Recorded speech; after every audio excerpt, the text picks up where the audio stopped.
Thank you, Mr. President. Dear colleagues, do you imagine that political decisions that you might take could bring you to imprisonment? Most of you will say no, since the main principles of the Council of Europe are that political decisions cannot be a base for any kind of persecutions.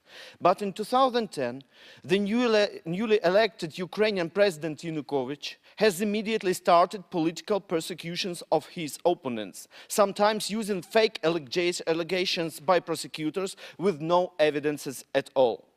Afterwards, corrupt judges have convicted opposition political leaders Mr. Lutsenko and Ms. Tymoshenko for different terms in prison. Some other politicians and their families have managed to leave Ukraine and applied for political asylum. Yulia Tymoshenko's husband and the ex-minister of economics Bogdan Danilyshin got an asylum in the Czech Republic. Former parliament deputy Andriy Shkil has asked for political asylum in France. By the way, I had asked some French members of parliament and some authorities, representatives, to help him to get it. A letter in support of Mr. Shkil has been signed by all leaders of the Ukrainian opposition and has been sent to the Interior Minister of France. Finally, a member of parliament from ruling party of regions and general prosecutor in 2005-2007, Sviatoslav Piskun, also seeks asylum in France because he didn't agree to give false evidences against Yulia Tymoshenko. Even our colleague here, an assembly member from Ukraine, Lesia Orobec, has also suffered from the current regime, which started to severe pressure against her husband. He was forced to leave Ukraine last week. Try and remember Mr. Vlasenko, who was unlawfully stripped of his mandate in national parliament because of his position as a public defender of Tymoshenko. The Ukrainian regime uses every kind of scaring, blackmailing, pressure, fake criminal cases to eliminate individuals who can effectively resist to the process of transforming Ukraine to the state ruled by former criminal leaders and their gangs. The EU has produced an honest assessment of what is going on in Ukraine.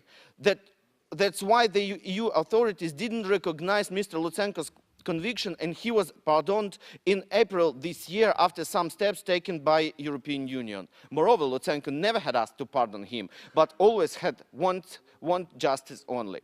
Now it's Yulia Tymoshenko, whose life is under threat because of the absence of appropriate treatment in her hospital prison.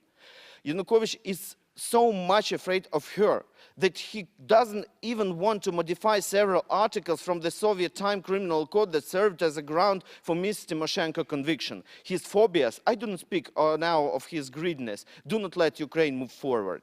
You might ask a question, why this gangs regime want to join Europe via association agreement? Since the custom union by its mindset should be more natural and more close to Yanukovych. The answer is that the mutual annoying between Yanukovych and Putin is pushing the Ukrainian temporary leader to find partners in Europe.